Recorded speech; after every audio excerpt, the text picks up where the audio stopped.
The silk sheets beneath my knees felt like they cost more than my father's entire debt. I could feel the texture of Italian weave against my skin, each thread a reminder of the price I'd agreed to pay. My fingers clutched the delicate lace of my nightgown until my knuckles went white. I focused on that pressure, anything to distract from the sound of his footsteps approaching the bedroom door. I'd been Mrs. Russo for exactly 4 hours now, though the ceremony had felt like watching my own funeral. The reception had been all champagne toasts and cold kisses from strangers who looked at me like I was already a ghost. But they'd let me retreat to this master suite alone, giving me 30 minutes to prepare myself, as Bartolomeo's sister had said with something like pity in her eyes. Those 30 minutes were almost up. The bedroom stretched before me like a gilded prison, all mahogany furniture and oil paintings of dead Russos watching from the walls. The air was thick with the scent of his cologne, something dark and expensive that had clung to him when he'd lifted my veil at the altar. Heavy burgundy curtains blocked out the city lights, making the room feel like a sealed tomb. The only sound was the antique clock on the mantel, each tick announcing my execution. I kept my eyes on the door, counting my remaining breaths. 30 more seconds, maybe. Then I could get through this first night, survive until morning, and figure out how to navigate the impossible bargain my family had made. 30 seconds. I could manage that. Before continuing the story, please consider giving this video a like, share it, and subscribe to the channel.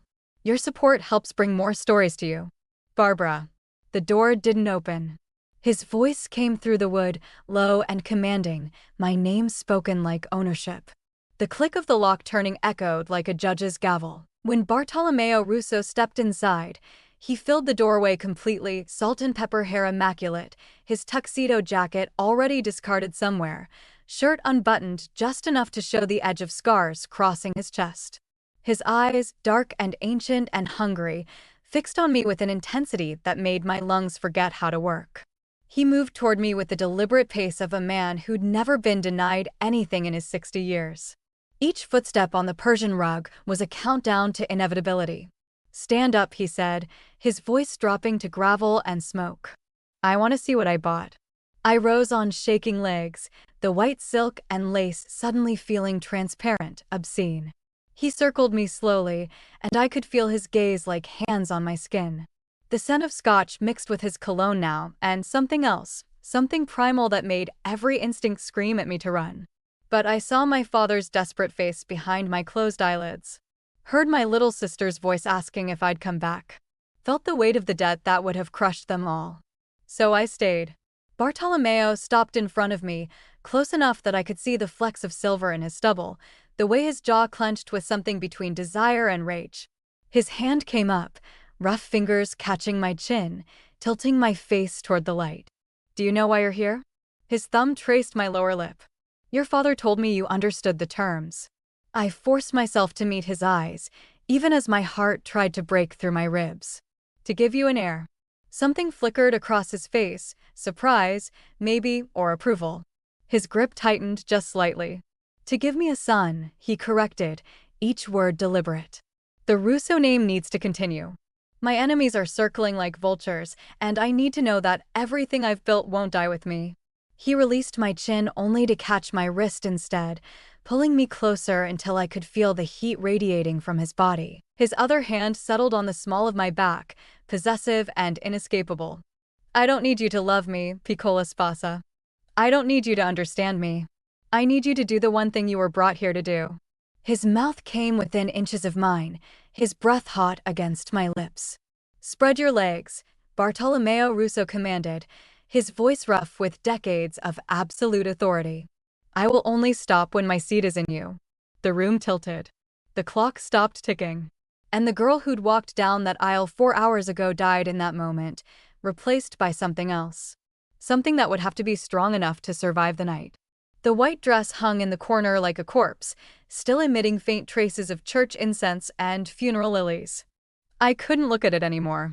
Couldn't bear to see the layers of French lace and seed pearls that had cost more than my mother's chemotherapy. I sat on the edge of the massive four-poster bed, hands folded in my lap like a child waiting for punishment. The nightgown they'd given me was even more obscene than the wedding dress, sheer ivory silk that left nothing to imagination. I'd found it laid out when Bartolomeo's sister had finally left me alone, along with a small crystal bottle of something that promised to ease the way. I hadn't opened it. The walk down the aisle kept replaying in my mind, a loop of humiliation I couldn't escape. My father hadn't been able to meet my eyes when he'd taken my arm. His hands had shaken worse than mine, the tremor of a man who'd gambled away his daughter and lost even the dignity of pretending otherwise.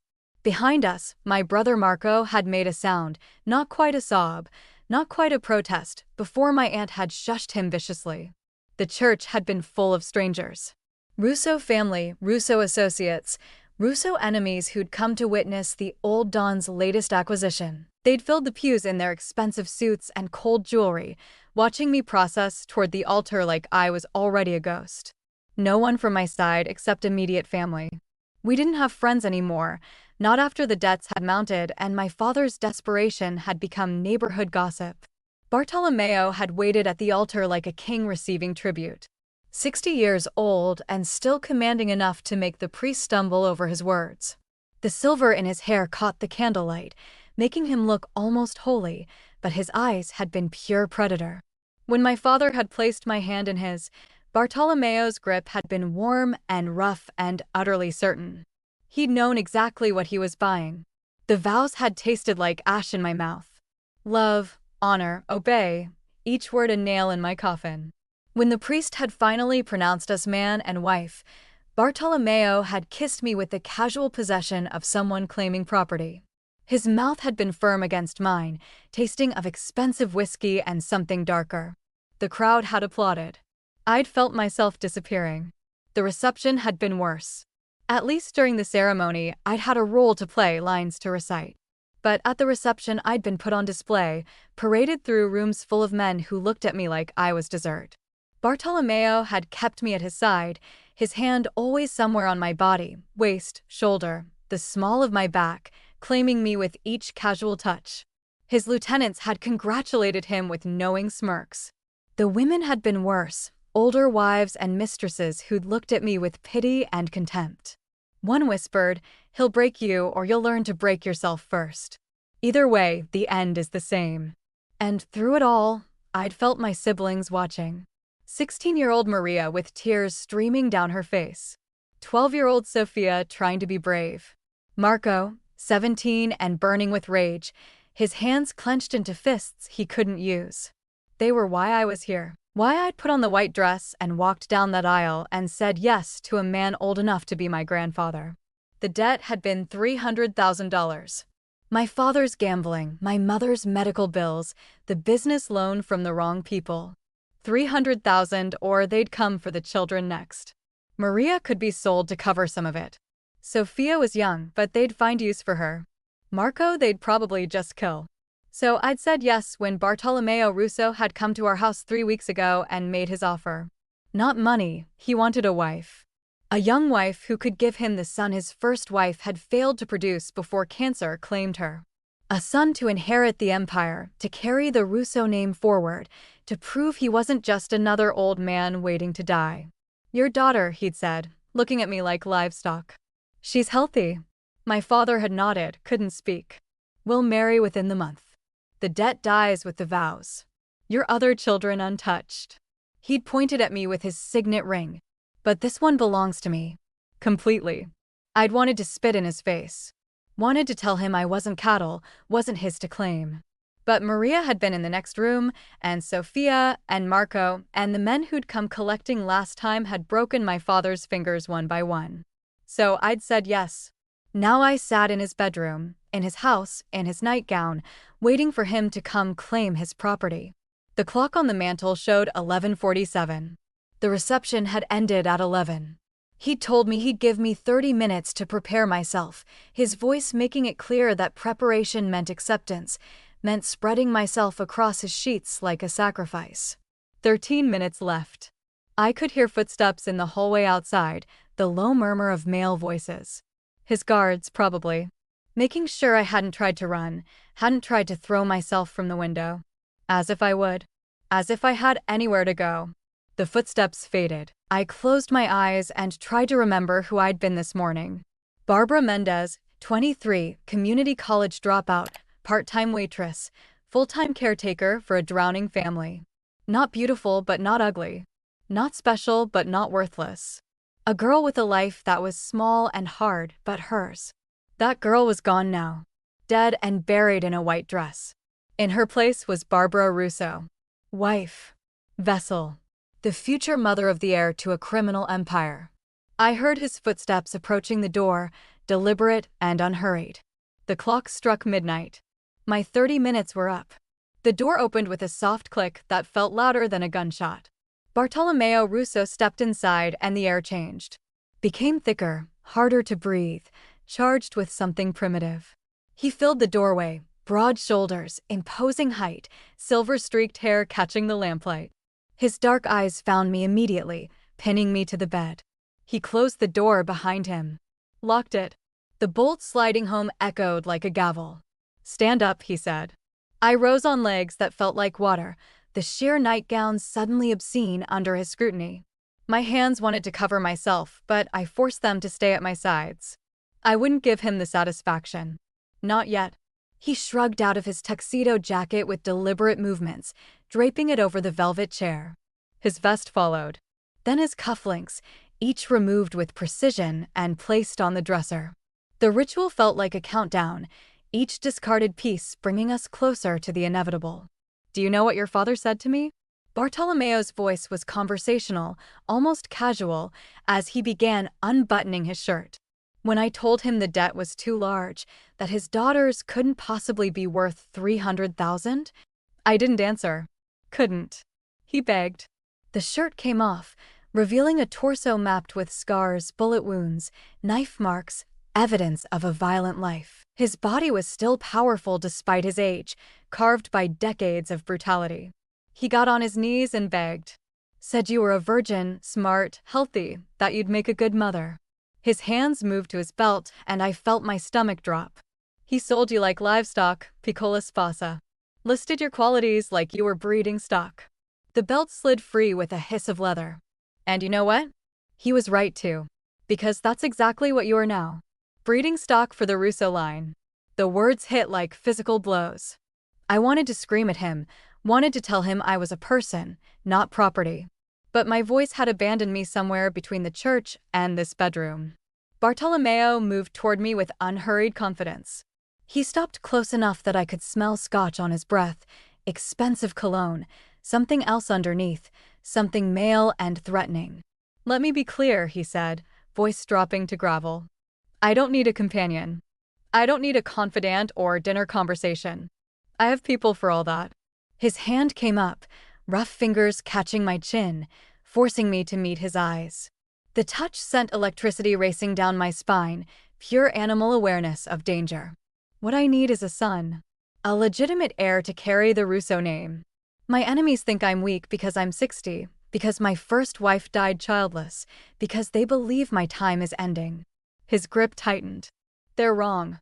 And you're going to help me prove it. He released my chin only to trail his fingers down my throat, feeling my racing pulse. His touch was proprietary, claiming, the touch of someone who owned what he was examining. Your job is simple. You will give me a son. You will carry my child for 9 months and deliver him healthy. You will do this as many times as necessary until a male heir exists. That is your only purpose here. And if I can't? If I only have daughters?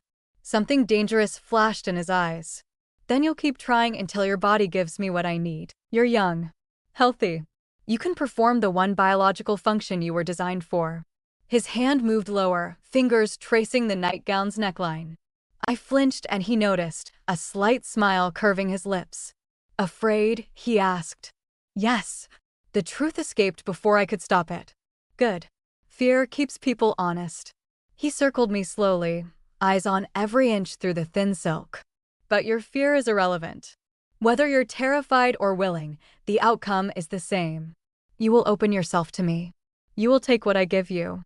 And you will carry my seed until it takes root. He stopped in front of me again, close enough that his chest nearly touched mine. The heat radiating from his body was overwhelming, oppressive.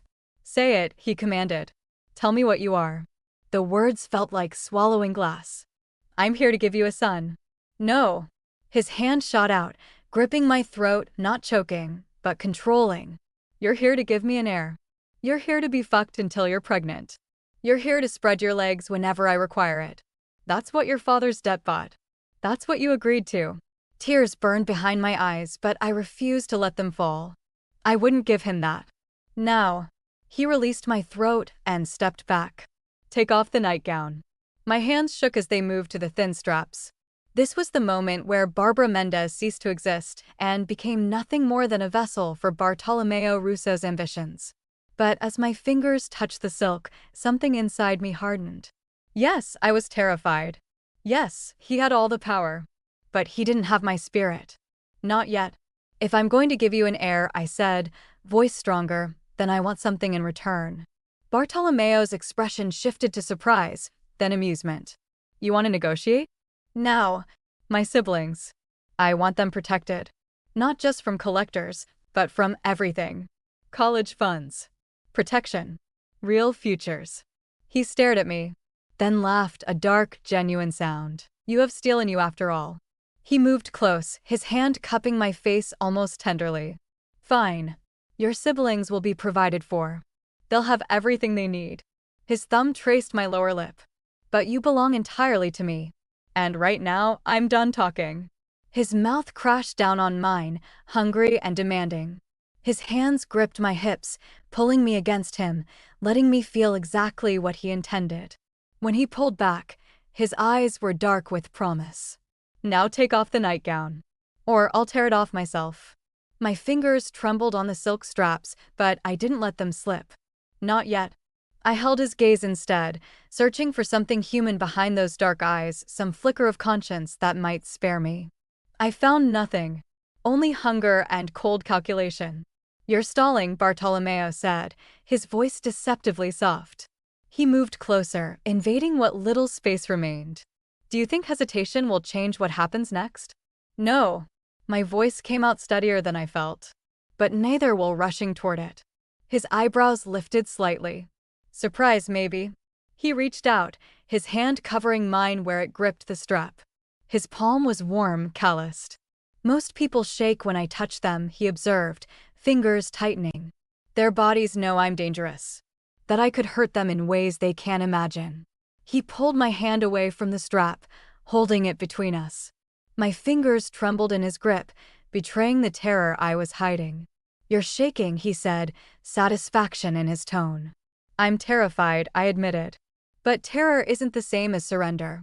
Something flickered across his face, too quick to name, but it looked almost like approval. "Then show me what terror looks like when it refuses to surrender." I forced my hands back to the straps. Forced myself to slide them down my shoulders while he watched. The nightgown fell to pool at my feet, leaving me exposed. Bartolomeo's eyes traveled over my body with clinical assessment, cataloging every curve like property he was inspecting. I wanted to cover myself. Instead, I stood still and let him look, my chin lifted. "You're smaller than I thought," he said finally. "Narrower in the hips. That might make things difficult." "I'll survive." The words came out before I could stop them. His eyes snapped to mine. "Will you?" Most women would be crying by now. Begging. "You're standing there like a queen facing execution." He circled me again, slower this time, his presence a physical weight. I felt his breath on my shoulder, my back. Felt the heat radiating from him. "I've broken men twice your size," he said, fingers trailing up my arm. "Made them beg for deaths I wouldn't grant. Destroyed legacies, turned powerful men into whimpering children." His hand moved to my throat, resting there without pressure. Just presence. Just the promise of what he could do. "And you think you can stand against me? You think your little spark of defiance means anything?" I met his eyes, even with his hand on my throat. "I think you've never had someone who had nothing left to lose except their dignity. Your enemies had empires to protect. I have none of that. All I have is this moment where I decide if I'll be a victim or a participant." His grip tightened slightly. "There's no difference. You're here because you have to be. Every moment is a choice." My voice was steady. I can lie there passive while you take what you want. Or I can meet you as an equal, even if the power balance says otherwise. For a long moment we stood locked, his hand on my throat, my eyes refusing to drop. Then Bartolomeo laughed, the sound genuine and surprised. An equal.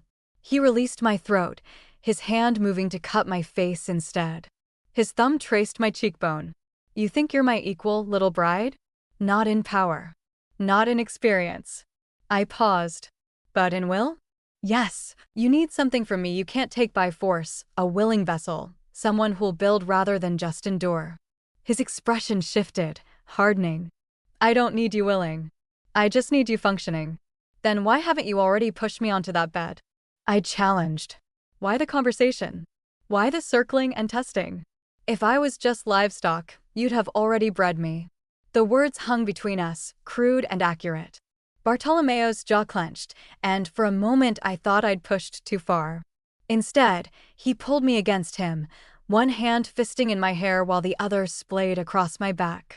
The sudden contact stole my breath, the heat of his skin, the hardness of his body pressing against my nakedness. Careful, he growled against my ear. You're playing a dangerous game, poking at a beast and expecting it not to bite. I felt his arousal against my stomach. Felt his heartbeat where our chests touched. Felt the leashed violence in every muscle. Maybe I want to see if the beast can be reasoned with, I whispered back. His grip in my hair tightened, pulling my head back so he could see my face. His eyes searched mine, looking for the break point. I didn't give it to him. You'll regret this, he promised, voice rough. This defiance, I'll strip it away until you beg me to just take what I want and leave you in peace. Maybe. I held his gaze. Or maybe breaking me breaks what you need. He kissed me then, hard and demanding, his mouth claiming mine with bruising intensity. It wasn't gentle. But it wasn't just taking either. It was a challenge, a test. When he pulled back, we were both breathing hard. Get on the bed, he ordered, releasing me. Lie down and spread your legs. Let's see if your will is strong enough. I moved to the bed on shaking legs, my body betraying what my mind refused to show. But I didn't crawl, didn't cower. I climbed onto the silk sheets with as much dignity as nakedness allowed. Bartolomeo stood at the foot of the bed, removing the last of his clothing. His body was a map of violence, scars, and old wounds. Last chance, he said, voice almost gentle. You can cry. Beg me to be kind. I might even listen. I spread my legs as he'd commanded, my heart hammering. I'm done begging. If you want me broken, you'll have to do it yourself. He smiled then, sharp and predatory and strangely approving. Careful what you wish for, piccola sposa. Then he was on the bed, covering my body with his, and the battle truly began. Has Barbara's defiance awakened something unexpected in Bartolomeo, or has she only made her fate worse? Drop your thoughts below. What would you do in her position? The weight of him pressed me into the sheets, his body a cage with no escape. His breath against my neck, his hands positioning my hips. Then he stopped. His body went rigid above me. He pushed himself up, staring down at me. What? I whispered. He rolled off me and sat on the edge of the bed, shoulders tense. I pulled myself up slowly, clutching the sheet. Did I, my wife, he said abruptly, cutting me off. My first wife. Maria. She couldn't have children. We tried for 12 years. Doctors, specialists, prayers to a God I stopped believing in. Nothing worked. His hands were clenched into fists on his thighs. She died 3 years ago. Cancer. And on her deathbed, she told me the truth. He turned his head slightly. She could have children. Just not mine. My own body betrayed me low count. Borderline infertile. The words hung heavy with implications I was only beginning to understand. But you want a son, he finished. Yes, because 18 months ago, one of my men put a bullet in my brother's head. His voice hardened. Dante, the only family I had left. The man I trusted more than myself. He stood abruptly, pacing to the window. Moonlight cast his scarred body in silver and shadow. They made it look like a rival family. A hit during a negotiation. I believed it. Went to war over it. Killed 15 men before I discovered the truth. He pressed his palm against the glass. It was Salvatore Greco, my underboss, my right hand for 20 years. Dante knew, was going to tell me. So Sal silenced him. I watched him, seeing the cracks in the armor for the first time. This wasn't just about legacy. This was survival. I killed Sal myself, Bartolomeo continued. Slowly. Made him tell me everything. He'd been planning a coup, waiting for me to die without an heir so he could claim the Russo Empire. Had half my captains bought and paid for. He turned to face me, his eyes haunted. I purged them all. Anyone Sal had touched, anyone who'd shown hesitation. I filled my organization with new blood, younger men who owe me everything. But they're watching too. Waiting. Calculating. They see an old man with no heir and they're already planning. So you need a son, I said quietly, understanding now. Not just to continue your name. To prove you're not finished. To survive, he corrected. In my world, weakness is death. Being childless at 60, surrounded by ambitious men, that's weakness. But if I have a son, suddenly I'm not a dying king. I'm a dynasty. I have something worth protecting. My enemies become more cautious. My allies more loyal. He moved back to the bed, sitting beside me. Close, but not touching. My father ruled for 42 years. Died in his bed, surrounded by children and grandchildren. Feared, but also respected. Secure. I've ruled for 30 years, and I've never felt more vulnerable. He looked at me. That's what you are, Barbara. My insurance policy. My proof that the Russo line continues. What if it doesn't work? I asked. What if I can't give you a son? Then I'll be dead within a year. He said it matter-of-factly. The moment my captains realize I'm truly infertile, they'll move against me. An old man with no legacy is just an obstacle. The pragmatism was chilling. He wasn't being dramatic. He was stating facts. How do you know you can? I pressed. Have children, I mean. Borderline infertile isn't impossible. Just difficult. His jaw tightened. And you're young. Healthy. If I'm going to father a child with anyone, it's with someone like you. Someone expendable, I said bitterly. He didn't deny it. Someone whose family needed saving badly enough to make the deal. Why tell me this? I finally asked. Why not just continue? Because I need you to understand the stakes. He turned to face me fully. This isn't about pleasure or power over you. This is survival. Mine and yours. If I fall, my enemies won't stop with me. They'll eliminate anyone with a claim to the Russo name. That includes you. That includes any child you might carry. The threat wasn't subtle, but it was honest. My captains are waiting for me to fail, he continued. Every day without an heir is another day they gain confidence. He reached out, cupping my face. So when I tell you that you need to give me a son, it's not a want. It's a necessity. I met his eyes, seeing the desperation beneath the authority. The paranoia from betrayal. The loneliness. You're terrified, I realized aloud. His expression hardened. I'm realistic. No, you're terrified. Of dying alone. Of being forgotten. Of everything you built crumbling. I paused. That's why you need me to be more than breeding stock. A son from a broken woman won't survive your world. You need me strong. Willing to fight for him. For a long moment he stared at me. Then something shifted. Respect, maybe. You're smarter than I gave you credit for. I've had practice reading desperate men. I let the sheet fall slightly. So here's what I understand. You need me as much as I need this deal. We're both trapped. Both fighting to survive. Then we fight together, he said, voice rough. You give me an heir. I protect you and yours. We build something that outlasts us both. And if the child is a girl? His hand tightened on my face. Then we try again. And again. He leaned in, his forehead resting against mine. The gesture was almost tender. I'm 60 years old, he whispered. I've killed more men than I can count.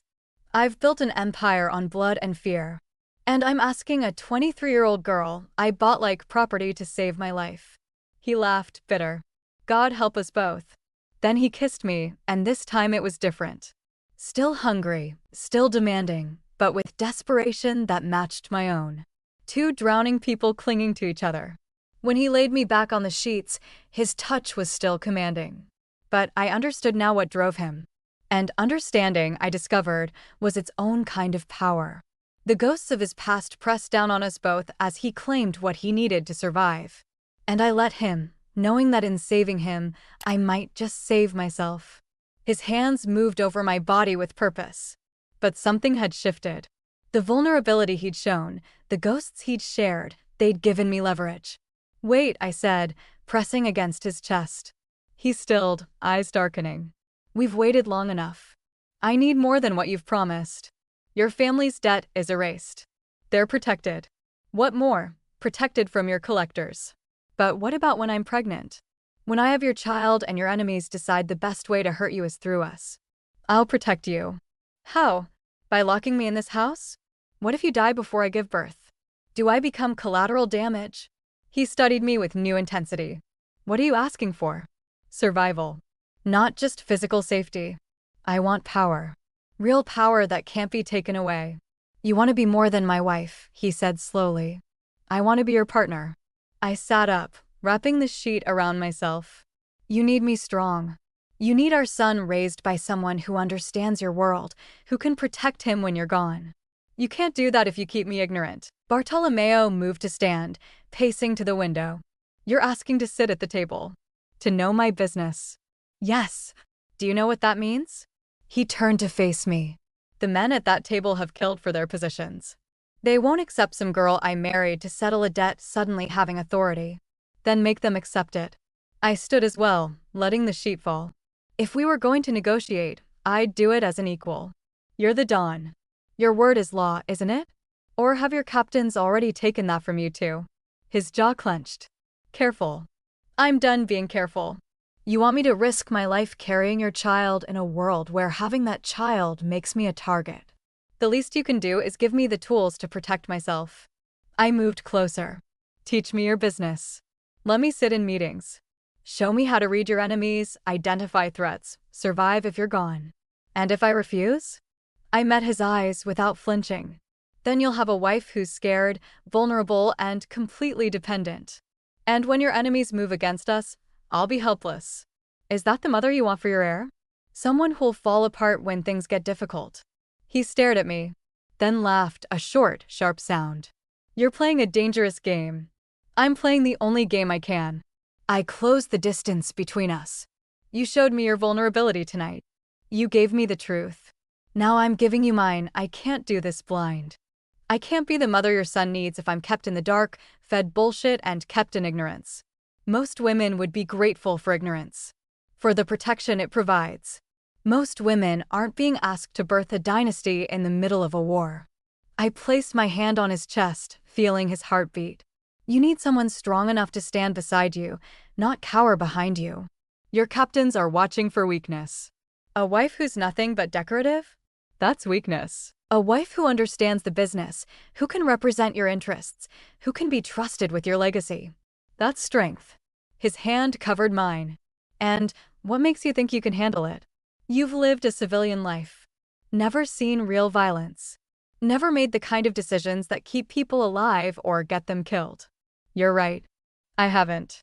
I didn't look away. "But I've watched my father destroy our family. I've sacrificed myself to save my siblings. I've negotiated naked for my life. I think I can handle more than you're giving me credit for." He was silent. "If I agree," he said finally, "there are conditions." "Name them." "You don't question my authority in front of my men. Ever. In public, you're loyal." "Agreed. You observe, learn, advise if asked. But you don't make operational decisions." "Fair. And if I say something's too dangerous, you listen. Then teach me to protect myself. To shoot, to fight." A smile tugged at his lips. "You want to become a soldier? A survivor? There's a difference." He pulled me closer, cupping my face. I expected tears. Instead, I get negotiation. You got what you paid for. A desperate woman. That doesn't make me weak, it makes me dangerous. To whom? To anyone who threatens what's mine. I place my hand on his chest. "If I'm building this dynasty with you, then your empire becomes mine too." "And your family?" he asked. "They're part of this bargain too?" "Total immunity. Not just from debt collectors. From everything.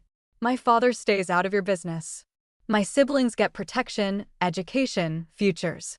They're completely off limits unless they choose otherwise. And if they choose to enter my world, then they do it on their own merit. No special treatment. But also no targeting them to get to me. They're civilians. They stay civilians. Bartolomeo was quiet, searching my eyes. Then he nodded. All right. You want a seat at my table? You'll get it. But once you're in, there's no going back. You'll see things that will change you forever. I changed forever when I said yes to you. At least this way, I'm not changing for nothing. He kissed me then, different this time.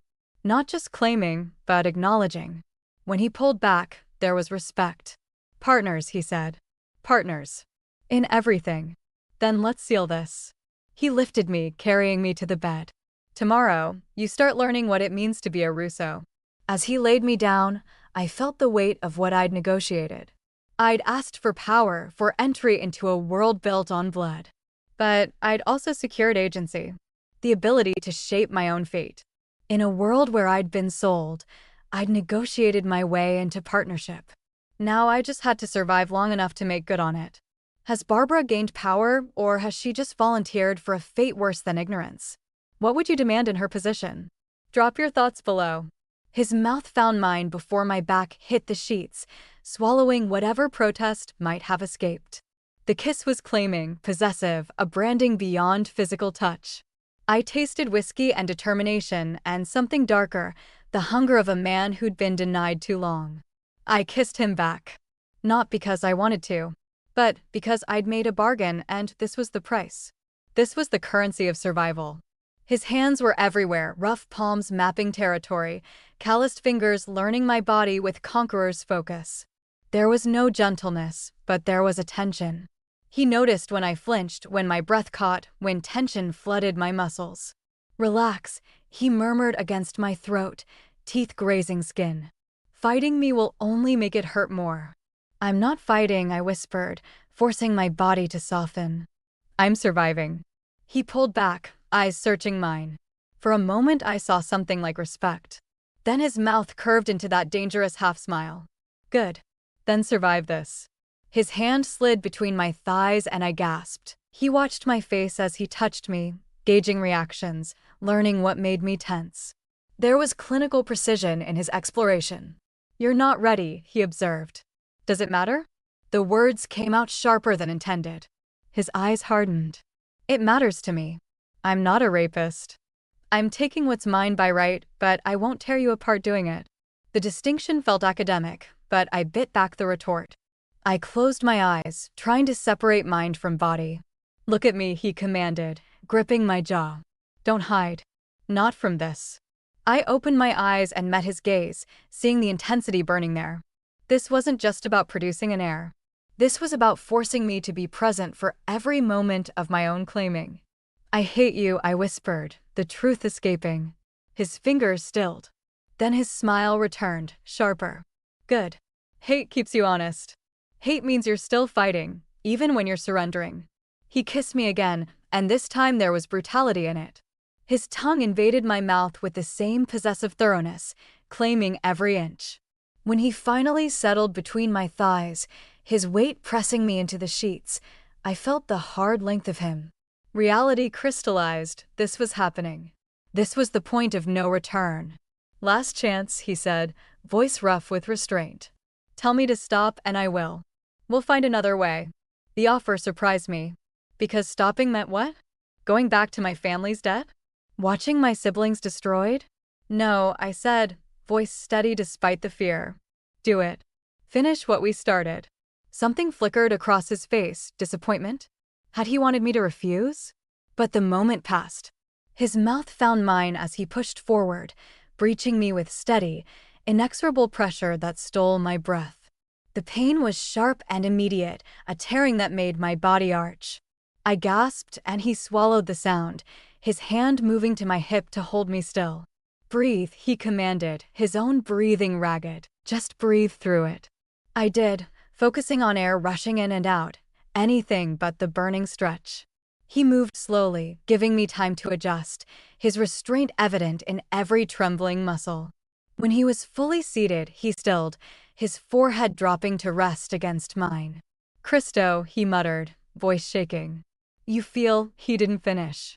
Instead, he began to move, slow deep strokes that sent sparks of pain and something else through me. I couldn't call it pleasure, not yet, maybe not ever, but there was an intensity that transcended simple sensation. My hands found his shoulders, gripping scarred skin as he claimed me with increasing urgency. His mouth traveled down my throat, across my collarbone, marking me with teeth and tongue. And somewhere in the midst of it all, something shifted. Maybe it was the way his hand found mine, fingers interlacing. Maybe it was the sound he made, not quite a groan, that spoke of vulnerability. Maybe it was the way my body began to respond despite everything, the way tension coiled low in my belly. I still hated him. Still resented every moment. Still wanted to be anywhere else. But I also felt power in it. Felt the way he needed this, needed me, with a desperation that matched my own. Felt the way his control slipped, the way his sophisticated cruelty gave way to raw animal need. Barbara, he groaned against my skin, and my name had never sounded like that before, like prayer, like curse, like salvation. His pace increased, his body moving with single-minded determination. I held on to him, my nails digging into his back, leaving my own marks on his scarred flesh. If he was going to brand me, I'd brand him back. If he was going to claim me, I'd claim something of him too. When he finally finished, his body shuddering above mine, I felt the hot rush of him inside me. Felt the moment when biological imperative met desperate hope. He collapsed partially on me, his weight a reminder of everything that had transpired. His breathing was ragged against my shoulder, his body still trembling. For a long moment neither of us moved. Then he pushed himself up, looking down at me with an expression I couldn't read. Are you hurt? He asked quietly. Yes, I answered honestly. He nodded, accepting that. It gets easier. Does it get better? I challenged. Or do I just get used to it? His jaw clenched. I don't know. We'll find out together. He pulled out carefully and I winced. When he moved away, I felt the wetness between my thighs, blood and him, mixed together, proof of what we'd done. Bartolomeo walked to the bathroom. He returned with a warm towel and proceeded to clean me with surprising gentleness. The intimacy felt more invasive than what we'd just done, but I let him, too exhausted to protest. When he finished, he climbed back into bed, pulling me against his chest despite my stiffness. Sleep, he commanded. Tomorrow begins your education. I lay there in the darkness, his arms around me, his seat inside me, and wondered if I'd just saved myself or destroyed whatever was left of the girl I used to be. Probably both. I woke to darkness and his arm across me.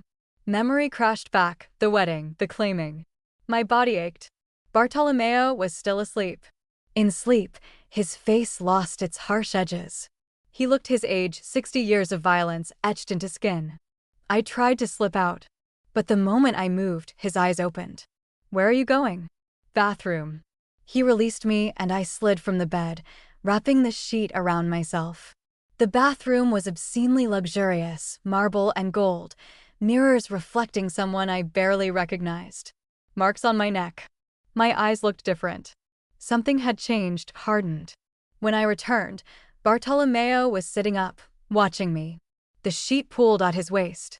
Come here, he said, patting the bed beside him. I hesitated. Some part of me wanted to refuse.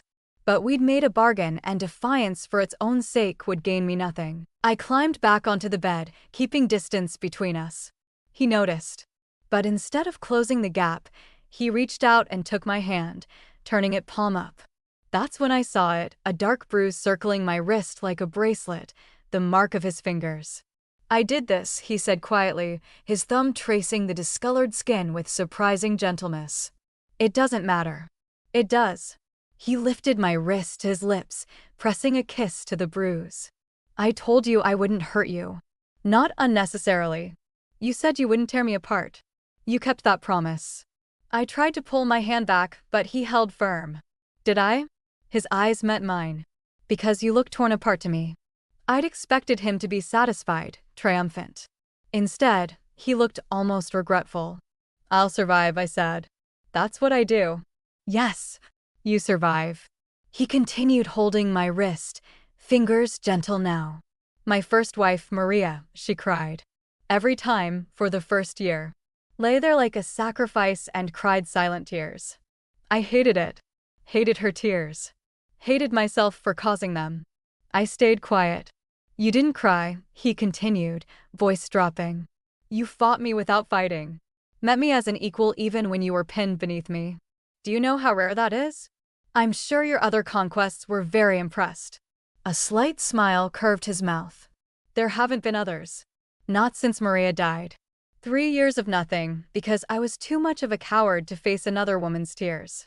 He pulled me closer, positioning me so my back rested against his chest, his arms circling my waist. The intimacy was more unsettling than the sex had been. I'm 60 years old, he said against my hair. I've killed 73 men. That's the exact count, I remember each one. I've built an empire on blood and fear. But I sleep alone in a bed big enough for 4 people, and some nights I wake up wondering if anyone would mourn me. I felt his chest rise and fall against my back, felt the vulnerability in his voice. My brother Dante used to say I confused respect with fear, he continued. Said everyone around me was terrified, not loyal. I called him soft. Then Sal put a bullet in his head, and I realized Dante was right. I'd surrounded myself with people who'd kill me the moment it was profitable. His arms tightened around me. You're terrified of me, he said. I can feel it. But you're also here, negotiating, demanding. You're not pretending to love me or respect me. You're just present. Honest. It's refreshing. You bought me, I reminded him sharply. Don't romanticize what this is. I'm not. His breath was warm against my neck. I know this is a transaction. But that doesn't mean I can't appreciate that you're not like everyone else who's terrified of me. And how are they different from me? They pretend. Smile and bow while planning to stab me in the back. You don't pretend. You told me you hate me, and somehow that made me respect you more than a dozen declarations of loyalty. I turned slightly to look at him. That's twisted. Welcome to my world. His smile was bitter. Everything's twisted here. We sat in silence, his arms still around me, my wrist still showing evidence of his brutality. It should have been unbearable, but there was something almost peaceful about it.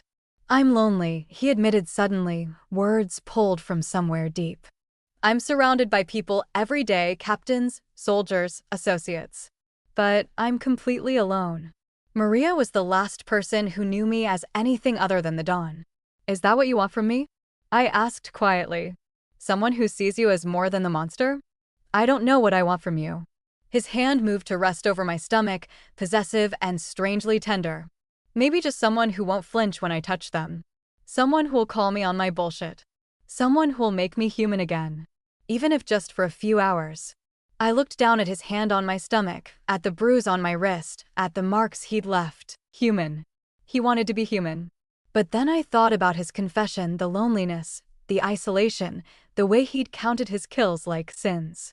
And I realized that monsters probably did feel lonely. I can't make you human, I said finally.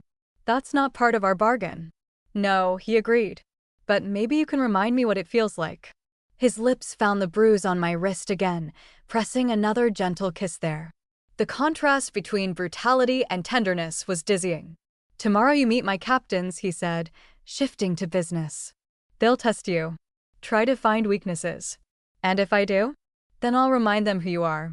But I'd prefer you handle it yourself. Show them the steel you showed me tonight. The steel that ended with me bruised? The steel that negotiated a seat at my table despite being naked and vulnerable. That steel. He pulled me back firmly against his chest. Get some sleep. Tomorrow your real education begins. I closed my eyes, letting exhaustion pull me down. But before I slipped under, I felt him press one more kiss to my hair, soft and almost reverent, as if I was something precious rather than property. And in that moment, I understood why he was so dangerous. Not because of his violence or his power, but because he could shift between monster and man so seamlessly that you forgot which one was real. Dawn broke through the curtains in gold and crimson. I woke alone, the bed still warm but empty. Bartolomeo had left without waking me, a test. I sat up, cataloging the damage. My body ached. The bruise on my wrist had darkened overnight. There were others too, scattered across my hips and thighs. But when I looked at myself in the mirror, I didn't see a victim. The girl from yesterday was gone. In her place stood someone harder. Someone who'd survived and negotiated her way into power.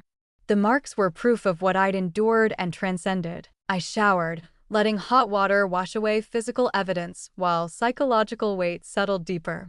When I emerged, I found clothes laid out, tailored black pants, dark wine silk blouse, fitted blazer. Power clothes. There was also a note. Breakfast at 8. My study. B. 7:30. Just enough time to transform. The clothes fit perfectly. I applied makeup with precision, dark eyes that demanded attention, wine-red lips, hair pulled back showing my neck. Marks and all. Let them see. Let them know I'd survived. At exactly 8 o'clock, I left the bedroom. A young woman in uniform stood there, waiting. Her eyes widened when she saw me. Mrs. Russo, she said. I'm Maria. I'll show you to the Dawn study. Mrs. Russo. The name settled on my shoulders. I followed Maria through corridors that seemed different in daylight. We passed other staff members, their eyes tracking me. Watching. I kept my head high. We descended a grand staircase, and that's when I saw them, 3 men in expensive suits standing in the foyer, clearly waiting. Bartolomeo's lieutenants. They stopped talking when they spotted me, their gazes sharpening. Predators assessing new prey, looking for weakness. Maria hesitated, but I didn't slow my pace. I walked directly toward them, my heels clicking on marble with measured confidence. Gentlemen, I said as I approached, my voice clear and steady. The oldest, silver-haired, scarred face, eyes like ice, stepped forward. Mrs. Russo. I'm Vincent Calabrese, the Dawn's consigliere. His gaze traveled over me. We weren't expecting to see you this morning. The implication was clear. Most new brides stayed hidden after their wedding night. Then your expectations need adjusting, I replied calmly. I'm meeting my husband for breakfast. Excuse me. I moved to step past them, but Vincent shifted slightly, blocking my path. Not aggressively, but deliberately. Testing. The Dawn mentioned you'd be attending meetings, he said, his tone neutral, but eyes calculating. I hope you understand the delicate nature of our business. I understand that my husband has deemed me worthy of learning that business. I met his gaze without flinching. If you have concerns about his judgment, discuss them with him directly. A flicker of something crossed Vincent's face, approval, maybe. He stepped aside. Of course, Mrs. Russo. Enjoy your breakfast. I continued past them, feeling their eyes on my back. Only when I turned the corner did I allow myself a small breath. First test passed. Maria led me to double doors, knocked twice, then opened them when Bartolomeo's voice commanded entry. The study was everything I'd expected: dark wood, leather furniture, walls lined with books. Bartolomeo sat behind a massive desk, reading a newspaper, espresso at his elbow. He looked up when I entered, and I saw his eyes travel over me, taking in the clothes, the makeup, the way I carried myself. Something shifted in his expression's satisfaction. Close the door, he said to Maria, who quickly retreated. When we were alone, Bartolomeo stood and walked around the desk.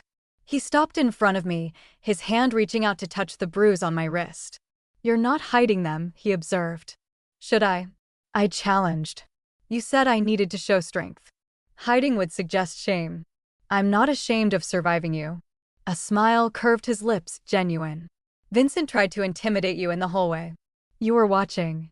I'm always watching. He traced the bruise with his thumb. You handled him well. I told you, I'm not going to be a liability. No, you're not. He returned to his desk, gesturing to the chair. Sit. We need to discuss this afternoon's meeting. I sat, crossing my legs, projecting confidence. On the desk was breakfast, pastries, fruit, espresso. This afternoon you'll meet the full council, Bartolomeo said, pouring espresso. 5 captains, plus Vincent. They're going to test you. Push boundaries. Some still think bringing you is a mistake. And what do you think? He handed me espresso. I think you walked past 3 dangerous men without showing fear. I think you're wearing your bruises like armor. I think you'll surprise them. What if I don't? Then we try again. But don't plan on failing. Plan on showing them what you showed me, that you can be bought, but you can't be broken. I sipped the espresso, feeling its heat travel through me. And after the meeting? After the meeting, you're officially my partner. The council will have assessed you, and if we do this right, accepted you. Then your real education begins. He paused. It won't be easy. Some will never fully accept you. But respect? That we can earn. We. I raised an eyebrow. We, he confirmed. I told you, we're partners now. Your success is my success. We rise or fall together. It was strange to discuss political maneuvers over pastries like we were discussing weather. But this was my life now. I won't let you down, I said, meaning it. I know. He stood, buttoning his jacket. Finish your breakfast. The meeting is at 2. Maria will help you prepare. He walked to the door, then paused. Barbara? Yes. You look like a Russo this morning. Like you belong here. Don't lose that when they start pushing. Then he was gone, leaving me alone with my espresso and the weight of everything coming. I looked down at the bruise on my wrist, at the clothes that fit like armor, at my reflection in the window showing a woman I was still learning to recognize. Yesterday, I'd been Barbara Mendez, a girl sold to settle a debt. Today, I was Barbara Russo, a woman who'd negotiated her way into an empire. The transformation wasn't complete, but it had begun. Will Barbara's strength hold under the scrutiny of Bartolomeo's council, or will the captains expose cracks in her armor? Subscribe to see if she becomes the queen or the casualty. The council meeting had lasted 3 hours. 3 hours of scrutiny designed to find my breaking point. Vincent had questioned my understanding. Marco Vitali had implied I was too soft. Antonio Greco had asked about my loyalty. And I had answered every single one without flinching.